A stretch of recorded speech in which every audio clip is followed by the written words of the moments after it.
வணக்கம்ப்பா. இந்த சின்ன குழந்தைகளுக்கெல்லாம் முடி நரைக்க ஆரம்பிச்சிருது. அது இளநரை பித்த நரைன்னு சொல்லுவாங்க. பித்தம் அதிகரிச்சாதான் அந்த மாதிரி வரும். அதுக்கு நீங்கள் ஒழுங்காக எண்ணெய் தேய்ச்சி குளிக்கணும் வாரம் வாரம். அப்புறம் புதினா, கொத்தமல்லி இலை இதுகளெல்லாம் நல்லா பயன்படுத்தணும். அப்புறம் இஞ்சி, எலுமிச்சம்பழத்துகளையும் சேர்த்துக்கணும். அது பித்தத்துக்கு ரொம்ப நல்லது, பித்தத்தை சரி பண்ணக்கூடியது. அப்புறம் அந்த கருவேப்பிலை பொடினா கருவேப்பிலையை நிழலில் உலர்த்தி அதை பொடி செஞ்சு வச்சுக்கிட்டு அந்த பொடி ஒரு அரை ஸ்பூன் எடுத்து தேன் கலந்து ஒரு நாளைக்கு ஒரு தடவை காலையில் வெறும் வயிற்றில் நக்கி சாப்பிடுவாங்க.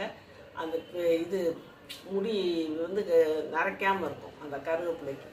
அப்படிலாம் செஞ்சுட்டு வரலாம்ப்பா. அப்புறம் நெல்லிக்காய் சாறு குடிக்கலாம். இந்த மாதிரிலாம் சாப்பிடுவாங்க. உடம்புல சூடராமல் பார்த்துக்குங்க. குழந்தைகள நல்லா தூங்க வைங்க. அப்படி தூங்கினா தான் அவங்களுக்கு இந்த பித்தம் அதிகரிக்காமல் இருக்கும், பித்த நரை ஏற்படாமல் இருக்கும்.